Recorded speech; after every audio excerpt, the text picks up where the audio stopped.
ন্যূনতম 15,000 টাকা বেতন সহ কয়েক দফা দাবি নিয়ে টানা 29 দিন ধরে রাজ্য জুড়ে কর্মবিরতি পালন করছেন আশা কর্মীদের একাংশ। বুধবার ফের স্বাস্থ্য ভবন অভিযানে ডাক দিয়েছেন তারা। এই প্রেক্ষাপটে মঙ্গলবার স্বাস্থ্য ভবনে সাংবাদিক বৈঠক করলেন রাজ্যের স্বাস্থ্য প্রতিমন্ত্রী চন্দ্রিমা ভট্টাচার্য। রাজ্যের স্বাস্থ্য প্রতিমন্ত্রী চন্দ্রিমা ভট্টাচার্য সাংবাদিক সম্মেলন করে তাদের কাছে আবেদন করলেন তারা যেন এই যে আন্দোলনে যারা ইন্ধন দিচ্ছেন তাদের কথাতে কোনোভাবে শিকার হয়ে এই আন্দোলনে পা না দেন। এই আন্দোলনের পেছনে কোনো রাজনৈতিক দল তো অবশ্যই আছে। যে স্থায়ী ভাতা তারা পান সেটা সম্পূর্ণ তো স্টেট কফার থেকে।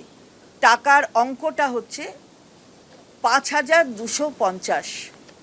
এত কিছু পাওয়ার পরেও, সরকার দেবার পরেও সরকারের বিরুদ্ধে আওয়াজ তোলা, কেন্দ্রীয় সরকারের বিরুদ্ধে আওয়াজ নেই কেন? তোড়জা চলছে, তবে নিজেদের দাবিতে অনড় রয়েছেন আন্দোলনকারীরা। কেউ যদি কারোর ন্যায্য দাবি নিয়ে, ন্যায্য অধিকার নিয়ে, তার বঞ্চনা নিয়ে, না পাওয়া নিয়ে, এটা নিয়ে যদি কোথাও কোনো একটা ক্ষোভ, কোনো কিছু চায়, কোনো দাবি করে, কোনো আন্দোলন করে, তাহলে তাতেও একটা রাজনৈতিক তকমা এটা লাগিয়ে দিতে হবে। মঙ্গলবার রাতে এই ভিডিও সামনে এনে পশ্চিমবঙ্গ আশা কর্মী ইউনিয়নের তরফে অভিযোগ করা হয়েছে বুধবার কর্মসূচিতে অংশগ্রহণের আগে তাদের সদস্যদের অনেককে স্টেশনে আটকানো হচ্ছে। বাড়িতে এসে আপনারা করছেন যে যেতে দিবেন না আন্দোলনে, কিসের এগুলো? সারা রাজ্যে কি হচ্ছে আমরা জানি তো।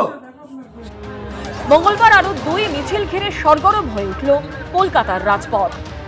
একদিকে ন্যূনতম 26,000 টাকা বেতন সহ বিভিন্ন দাবিতে অঙ্গনবাড়ি কর্মীদের মিছিল। তারা বিক্ষোভ মিছিল সংগঠিত করছেন। সুবোধ মল্লিক স্কোয়ার থেকে এই মুহূর্তে মিছিল শুরু হয়েছে এবং এই মিছিল যাবে ধর্মতলা পর্যন্ত। মূলত তাদের দাবি রাজ্যপাল এবং রাজ্যের যিনি নারী এবং শিশু কল্যাণ মন্ত্রী শশী পাজা, তার কাছে তারা ডেপুটেশন দেবেন। অন্যদিকে সরকারি কর্মীদের মতো সুযোগ সুবিধা সহ একাধিক দাবিতে পথে ওয়েস্ট বেঙ্গল রেকগনাইজড আনএডেড মাদ্রাসা ঐক্য মঞ্চ। বেতন বৃদ্ধির সরকারি কর্মচারীদের মতো স্বীকৃতির দাবিতে ক্ষোভ উগরে দেন পথে নামা অঙ্গনবাড়ি কর্মীরা। 50 বছর অতিক্রান্ত হতে চলেছে, আমাদের কিছুই দেয়নি, ন্যূনতম মজুরি দেওয়া হয়নি।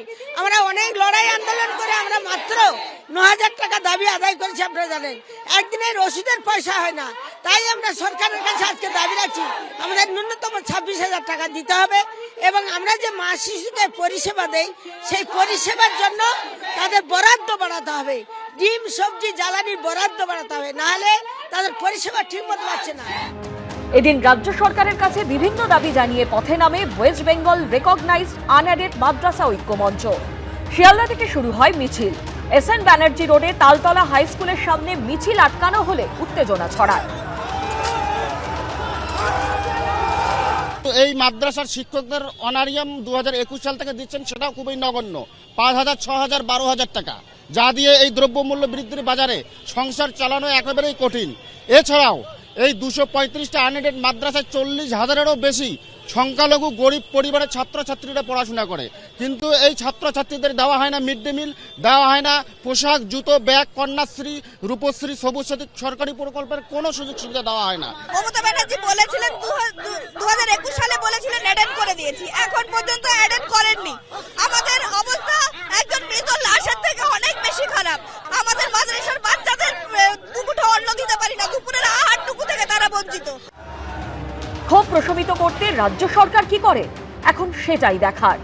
সত্যজিৎ বৈদ্য, ঋষি মুখোপাধ্যায় ও ঝিলম করঞ্জায়ের রিপোর্ট, এবিপি আনন্দ, কলকাতা। এবিপি আনন্দ, এগিয়ে থাকে, এগিয়ে রাখে।